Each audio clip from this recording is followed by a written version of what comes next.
Really, really cool. I don't think there has been any map that hasn't been played at all except for Warhead Junction, which used to be quite the common sight last season. So in terms of map variety, you're not really there yet. Yeah, second the Americans start picking it up, the Chinese are like, nah, don't want it anymore, not that bothered. Exactly, but Cursed Hollow, I'm really, really happy to see. SOA's record, by the way. Okay, so we can't really take that as a serious piece of evidence because those were all taken from Phase 1. And as we told you guys, SOA is nowhere near the level they were before. They have stepped up in tremendously. We're going to consider them at the same score as Wukong Gaming here, and that is naught. They have not played with this roster on this map in HGC China. That's a Zarya first ban. Wukong, you just confuse me more and more every day. But here's what happened yesterday, Tetra. I'm not sure if you recall. Uncle G played a frightening Zarya, and they were able to take a game of their opponents because of it. I'm not sure if it was Cursed Hollow. I think it was Sky Temple. I'm not 100% sure, but the Zarya coming in from Uncle G looked very frightening. Yeah, that is... An excellent point. That is it was a scary Zarya. It was focused down a lot in the early game, but late game it was kind of devastating. So fair enough. So Wukong Gaming, if nothing else, they have learned to target ban. Exactly. They definitely did some research, and that already promises to be quite the improvement because there's a lot of teams who, yes, lose in the professional scene, but they don't even learn from the mistakes. So at least Wukong Gaming is doing analysis and research work here to potentially increase their chances of winning, and they can certainly need every tiny piece of evidence to help them here. Now, the Greymane has been picked, the Anub'arak has been locked in, and the Illidan coming in for Wukong Gaming. That is quite the bold move because Illidan comps are not easy to execute. But they've gone for double invulnerable with the optional sanctification if they don't want to go for a Judgment Hunt combo with all the CC in the world. And they have the Divine Shield, of course. So potential for the most invincible Illidan. I think they should just, at this point, they should just finish out the roster with a Medivh and let everything go. Medivh tested her last picks. There we go. Exactly. Invincible Illidan. Who needs ranged? Medivh is our ranged assassin now. Okay. No. What bans are we going to see here? It wouldn't surprise me to maybe see... I mean, they're definitely not going to ban Arthas. That could actually be something for Wukong Gaming to be considered. And in fact, I would love to see an Arthas ban because we have seen how deadly this guy can be. But maybe the Tassadar, I think that would be quite the acceptable ban. Ooh, oh, okay, okay, that makes a lot of sense too. Yeah, remove the option to blow up the cocoon so a noob can just cocoon Uther so they can all focus cocoon Uther or cocoon Tyrael depending on which heroic Tyrael takes, and they can all focus down Illidan or the other one together. And Wukong Gaming, in fact, like you said, correct move here, hovering over the Arthas ban. Absolutely. Now, with the Arthas probably not making it through the second ban phase, Tetra, let's try to find some more potential counters to the Illidan. One of the, I might say, more old-fashioned ways to approach him is Muradin, the Lily, but those heroes have fallen off a little bit, haven't they? Well, and interesting, they have fallen off a bit. Other heroes, SOA could just try and counter Illidan by not countering Illidan and just going their own strategy and just all-inning onto it. So in this case, I would once again suggest an Abathur. Large map, great synergy. You can get the double Greymane and just try and burn him down that way. If you really wanted to double, there is another hero who you've already just mentioned who synergizes spectacularly well with a full symbiote build Abathur, and that is the Muradin. So if they wanted to go down that route, they could basically bring in the invincible Muradin as well. Rhaegar coming in as the support at least. So are they going to pick up the Abathur here to at least deny it away from Wukong Gaming? And the question is, can they even play it? Yeah, can they even play it? But as you said, Abathur, very interesting choice, especially on Cursed Hollow, which is more one of his home turfs in general. But also, look at the Greymane. The copy target there, the synergy would be immaculate. Greymane also, if he goes for go for the throat, excuse me, or the Cursed Bullet, both heroics are fantastic and add a lot of damage to the Illidan. And combine that with the increased basic attack damage and the basic ability damage coming in from the copy, Illidan might not feel so safe after all. So Abathur is certainly a way to draft this one, I feel. Well, so far, Rhaegar has Lightning Shield. Anub'arak, if he wants to go for... Oh, Abathur's let through. That could be picked up by Wukong if they can. But the Diva if she can drop that defense matrix onto Illidan, she can massively reduce the damage output. However, Illidan has an ability called Dive, which allows him to just jump behind someone, making it very difficult for D.Va to actually deal with. Keep in mind, though, that we have seen a couple of deadly Illidan the hunts on D.Va, especially when the mecha has been exploded already. And if you then get a good hold on the pilot D.Va version, it's going to fall very rapidly, especially in the mid-game, where not all of her potential defensive talents are available. I would like to see the, if she does get to late game, I would like to see D.Va go for the out of mech armor when she pops out the mech to prevent that instant hunt once the mech pops to try and blow her up, give Rhaegar time to react with an Ancestral if required. Yeah, exactly. And there's still a couple of, supportive options available. The Tacitor could be a thing. The Illidan support by Abathur is also a nice thing. And there we go. The Slug has been deployed. I find that so weird that they let that SOA let that through. They could absolutely still pick that. Felt that on the D.Va, it's still going to get good value. They could have just picked that. Wukong weren't going to steal D.Va. It's D.Va. It's D.Va. First of all, not a lot of teams are playing her in the first place, and also, she wouldn't have really synergized with Illidan, because what you do not want is, you don't want D.Va to push people away so that Illidan has a harder time chasing them. So yeah, I agree. The D.Va would have definitely not been a priority pick, in my opinion, and they should have prioritized the Abathur a little bit earlier. Now, what is left here? They need more damage, or they need a strong second support. So more range, damage, Cassia. Nice one. I like it. See if that's what they go for, though. I mean, the blinds are crucial to deal with Illidan, and also as long as Cassia keeps moving, she takes reduced damage from him. So yeah, it's good. Second support Lily could also that's be a good one too. Or Lunara. They are just going as simple can be. They're not even doesn't even seem like they're paying a huge amount of attention to what Wukong Gaming are drafting. They're just playing their own game. So as a reminder, D.Va has a defense matrix ability that can imply a slow. Meaning that she does synergize a little bit with the Lunara, the unfair advantage. Yeah, absolutely. And of course, Lunara also passes by some of the damage mitigation that Illidan has available. And yay, we finally have someone in the audience who's not too shy to wave into the camera. I like it. Now, nice. Lunara also is really, really good against Uther. One of the few heroes that can really make him sweat a lot under his golden armor, because there's only so many people he can heal at the same time, and Lunara's damage is very spread out. So I love this last call by SOA. Indeed, we will see if it works out for them. Like you said, it's going to make it very rough on Uther, but that doesn't matter if you're dying to double Illadans.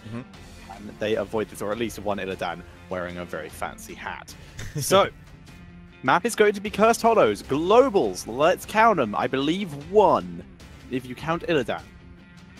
That's basically it. Falstad was picked up too, though, no? Ah, yes, Falstad, sorry. Yes, 2. So 2, and both of them are on the side of Wukong Gaming. This is the first time I'm looking at a Wukong Gaming draft and going, yeah, you know what? Yeah, I like it. But if we're going by skill level that we've seen over the last 2 days, I'm still leaning heavily towards SOA. Oh yeah, I'm also leaning towards SOA. I think, especially that last pick, Lunara, and Lunara has been performing so well in Phase 2 of HGC China. So I don't think there's a lot that they can do when the hunt is not available or on cooldown to really reach that backline. So I'm heavily leaning towards SOA as well. And Illidan comes, they are just, in general, a little bit harder to execute, and I'm not sure if Wukong Gaming is at that level yet to make those work. No, we will have to see. Also, someone pointing out, yes, Abathur does count as global as well, which just completely slipped my mind. I was like, no, Abathur is simply just a hat, but no, it's a body. And of course, the hat can be placed all over the map. It's an excellent point. Eugene Spur. I'm positive I'm pronouncing that wrong.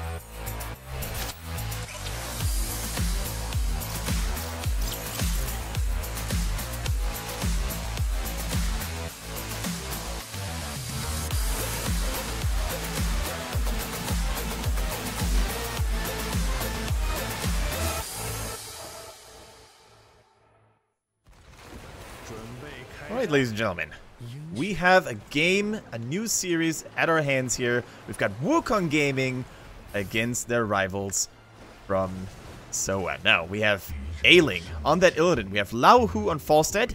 Diao is on Uther. Zero on Turiel. And Moon is going to be the Slug, the Abathur. And together, they are Wukong Gaming. Whereas on the right-hand side, it is SOA. Start over again with Faye on the Rhaegar, Uncle G on the Diva, Tank Ovo on the Greymane, Spark BZ on the Nubrak, and Shy on the Lunara. That is even in death, I believe, coming in from Tyrell. The extra explosion damage and using abilities before he dies. I am going to double check because I'm not 100% proficient on the colors of the talent. It could be the shielding, it could be even in death, but I would lean towards even in death because we haven't seen the shielding in a very long time. Now, ladies and gentlemen, in the chat as well, make a lot of noise and give us your best winky faces for Diva, because it is always a pleasure to see her on the battlefield. I think she adds so much drama, so much chaos to those team fights, and I'm just very excited to see the overall impact of her. Now, let me just confirm, it is even in death. In fact, yes, I just checked as well, so all good. So, stream froze a bit for me, but I'm still good. Okay. Yeah, actually, the production has been a lot smoother than in the previous days, so I really appreciate the hard-working efforts here from our Chinese production crew. Now, Ailing, he is going deep, but he doesn't get it. Yeah, decided not to dive all the way into tower range when against an Nubrak with all in the world. Instead, backs up and just accepts the amount of harassment he was able to drop onto the Li Ming as enough. So, other than that, it's not immolation, I believe, for the Dan. No. Yeah, so he is going for extra team fight damage, as opposed to a lot of split push. He can still split push with this. Yeah. It just means that he's going to do more damage in the team fights instead. Exactly. It also, takes a little bit away from his mercenary clearing capabilities, but even without it, as you said, he still has more than enough self-sustain and damage, AoE damage, to deal with those mercenary camps very handsomely, to keep on split pushing with the hunt, only to arrive in the nick of time. Now, we have Spark, pushing pretty hard on that Anubrak, going in for the gank here, but Zero Turiel, especially when reinforced by Abathur, is not an easy target to take down. Yeah, so he's able to get into range to begin soaking that lane as Ailing. By no immolation, it's going to take these down. It just takes him a little bit longer, but he's still fine. Greymane also going to be able to take these down. He takes a little bit of damage, but doesn't have any trouble killing these off at all. And taking this early, he will have time to be back if he really needs to. Now we see the Horadric Reforging coming in for Turiel, lowering the cooldown of his Eldrin's Might when hitting enemy targets. Now, I do want to highlight that I love the way SOA has been approaching this game. They want to capitalize on the early game weaknesses that an Abathur comp normally needs to struggle from, because they just lack one body on the battlefield, and Abathur's damage, even while in Symbiote, is not really the greatest. Now, I want to also highlight the build coming in from Tank Ovo on that Greymane. He's not going the traditional poke build, instead he goes full Worgen form. Yes, he does. He is going for...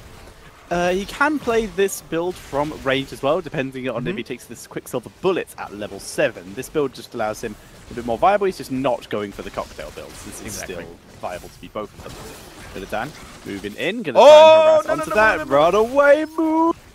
Knock up, Beetles not taking the risk. Didn't want to risk hacking through the Beetles as Tyrell is forced back by Lunara. Uther taking some damage. The defense matrix, annoying Falstad there, reducing that damage output as Lunara continues to do the work. Exactly, we have the self-destruct sequence, a great and formidable zoning tool, and it is going to buy enough time for Rhaegar, it seems. No, Tyrell comes here with a last-second interrupt, and that first tribute is not going to go into SOA's hands, excuse me, at least not for now.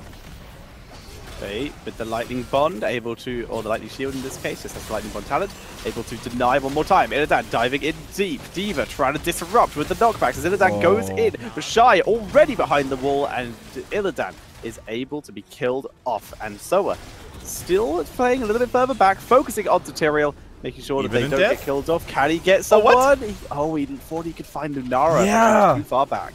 Oh, that was actually a nice idea here by Turiel, but unfortunately he didn't find the deer. And speaking of Lunara, by the way, I think when you have an Uther and an Abathur in your early game comp, you don't even want to commit to those longer skirmishes, because Lunara's poison damage is going to drain all the healing energy from Uther. He's going to go out of mana relatively soon, and he simply can't keep up. And especially with Abathur, your strengths are not the early game, so don't even commit to it. But that's something that a lot of Chinese teams are just struggling with in general. They just don't seem to let go of a target when they once acquired it. Indeed they don't. So Falstad flying up to the top lane, beginning to continue soaking up here. D.Va, by the way, going with coming through as opposed to the danger zone. So not going for the slow to synergize with the Lunara. Instead, just going for the continued disruption. And Greymane did, in fact, go for the Quicksilver Bullets, that extra attack range, so we can fight a little bit further back, a little bit safer. You know what happened to me a couple of times when I played D.Va myself in Hero League? So, at level 4, you have the Danger Zone, as you said, and it has this golden yellow bunny icon, right? So, at level 7, there's another icon like that, and it's the nuclear explosion, basically, which causes your self-destruct to explode a lot slower, but also to hit harder. And oftentimes I confuse those two talents, and I pick the level 7 golden bunny, but not the level 4 one. And I'm like, no, not like this. You want Bring It On at 4. You want Coming Through or Danger Zone, maybe Aggression Matrix at 7. Nuclear option can have value. I want to actually emphasize that. It can actually get some decent value. Yes, it's bad at the only thing at everything else except the one thing it should be used for, and that is saying get out of this area for a really long amount of time. It's great at guaranteeing bosses. It's great at controlling objective areas for a while. It's 8 seconds of basically, you don't come into this area, which can get value. Here comes an attempt to steal the boss. D.Va losing the damage. Here comes the self-destruct for exactly this reason. Damage! And Illidan is destroyed, but the material damage is very close to taking out the Nubrak here, but they still turn it around in a 3-4-1. And the Bunny Hop also got a lot of value here, Tetra. I just can't believe that Wukong Gaming put it all on the line. They weren't even level 10. They weren't even in any condition to really trespass here and not take damage from that exploding mecha. I just don't really know what was going on there. Maybe they're not used to playing against D.Va. Maybe they just, you know, thought they could survive this for somehow. Sanctification was not there, though. With the Divine Shield, with the Sanctification, they could have maybe stolen it, but not like this, unfortunately. I don't know what they were thinking either. That was very confusing. But at least they do now have their heroics. Root it. Root it. Get him. No. Falstad was able to be back.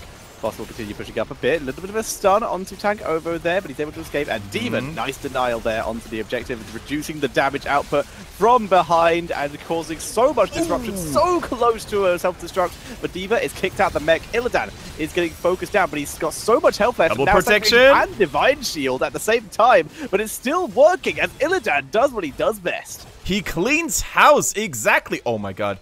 Eyes in the dark. Tank OVO, wow. But they still end up losing D.Va. Fei also taking terrible, terrible damage on his wolf form. But Fei already with that cloak from the level 4 talent, fantastic survivability, and he makes it out alive. Now, I do want to highlight that Wukong Gaming finally played to their strengths. We're not seeing the hunt, by the way. We see the classic build, Metamorphosis, this time around.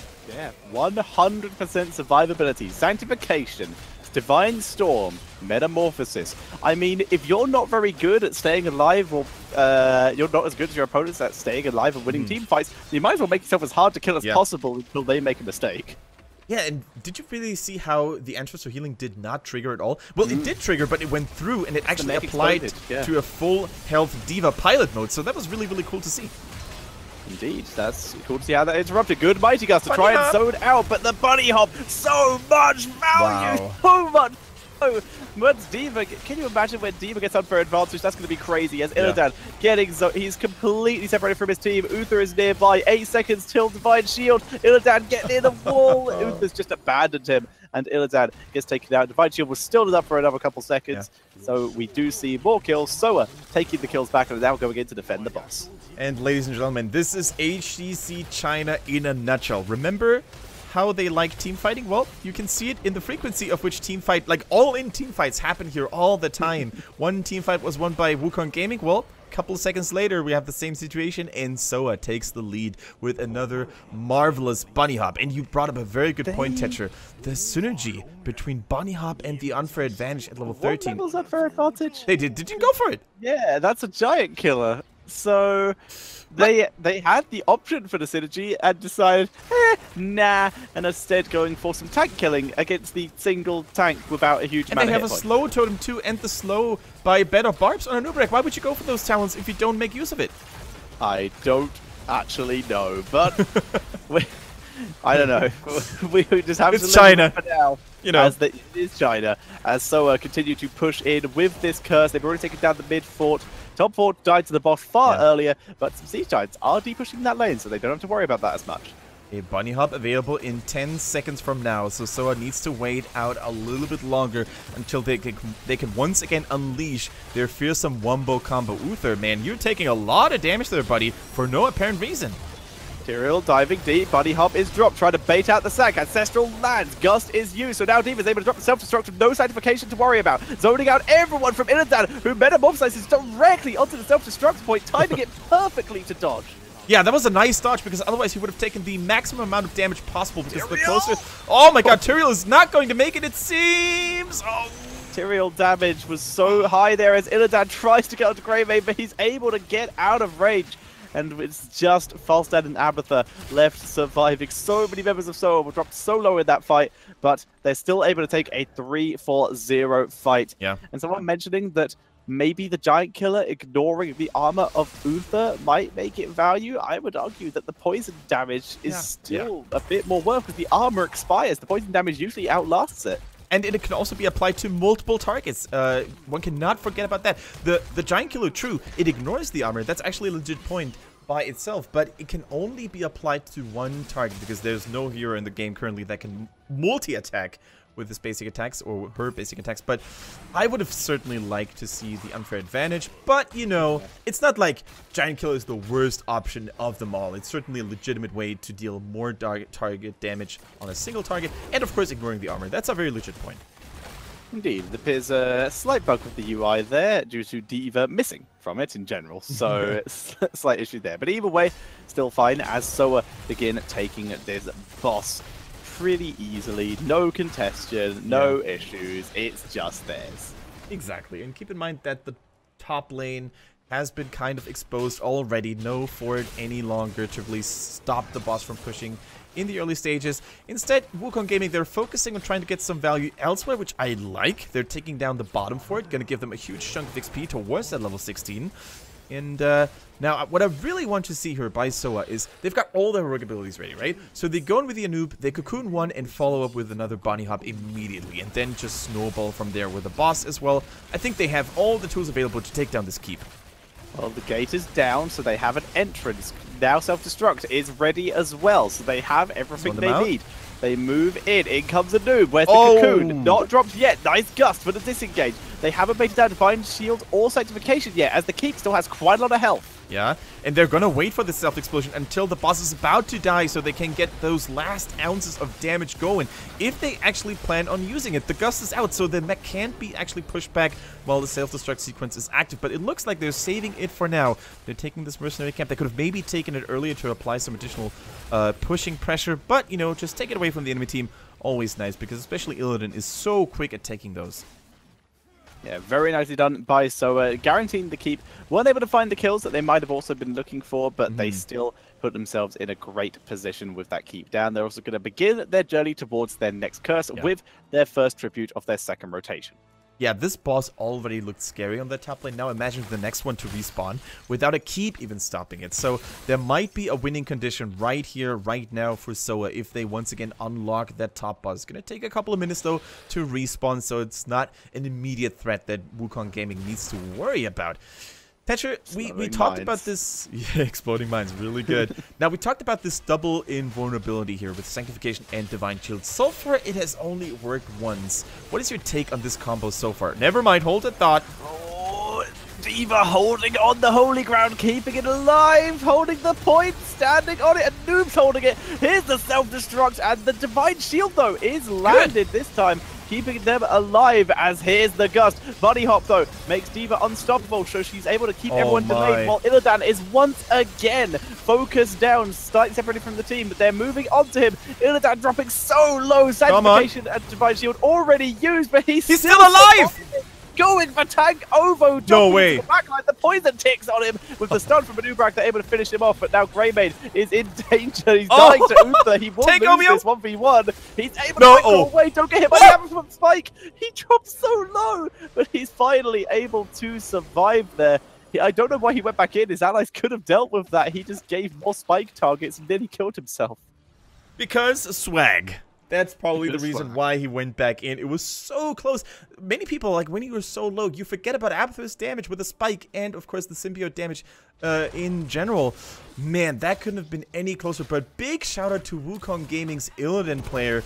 They managed to keep him alive for so long. He just refused to die. But in the end, it was not enough. I want to highlight D.Va's value, though, in this team fight. When fighting in those narrow choke points, which there are plenty of in Cursed Hollow, the defense matrix gives you so much protective value. It was insane. Without it, I think that fight would have looked totally different. Absolutely. And you mentioned Illidan surviving. That was beautiful. He had the poison on him pretty much constantly. So he just continued to auto-attack. Just made sure that he never stopped so that he could continuously heal up through the poison. All it took, though, was one Anubarak stun for that healing stream to stop. And that's all it needed for the poison to finish ticking down and kill off Illidan. Nicely done. Yeah, really, really solid here. A sign of hope for Wukong Gaming that not all is lost just yet. All they need to do is get another fight like that. Maybe kill a couple of SOA members earlier. Maybe shut down the D.Va somehow. The Gust didn't hit her either while the Bunny Hop was active. I'm not sure if it gives you unstoppable. I don't think so. So there was a little bit of a mistiming or misaim here on the side of Wukong Gaming. Seeing Wukong Gaming currently split up. Looks like they are going to attempt a boss and just let the curse go over to SOA. They don't want to take the risk this close to level 20, and I actually agree with that. Intelligent move. They don't want to get themselves killed off. They still have Falstad soaking up for them, getting themselves closer to that level 20. They can go bot and grab the minions there. Falstad coming down to make sure that they guarantee the boss. As the noob comes in, he does have Gust available. They need to make sure that they deal with this boss quick. The longer they wait, the more likely it is D.Va's going to be here. Holy Ground, Sanctification, Mighty Gust. There's so many tools for Wukong Gaming to secure this boss. And the boss is being ignored. They're trying to fight instead of finishing off this boss. The Cocoon finally pops. Holy Ground is the objective here. D.Va! D.Va standing just on the edge. Able to move onto the point. That's all the guaranteed saves. Holy Ground again. Finally! Wukong Gaming able to pick it up. And here's the self-destruct doing so much damage. Tyrael is picked off. That's a big explosion. Once again, isolated with just Abathur. Trying to dive around, though. He takes out Shy. Moving on to Uncle G. But a 3v1 is not even something... 3v2, sorry. Illidan can't deal with that, and he gets taken out. Now there is a boss moving down the bot lane against SOA, but they have Siege Giants and a Curse in this bottom lane. They're going to attempt to end the game. D.Va's big, juicy mecha bubble butt was just enough to stay at the very edge of the platform to prevent Wukong Gaming from releasing it earlier, and they're now getting taken out here in game number 1. Too many deaths here, unfortunately, so with the Curse at their side, could just waltz in and take game number 1. What a great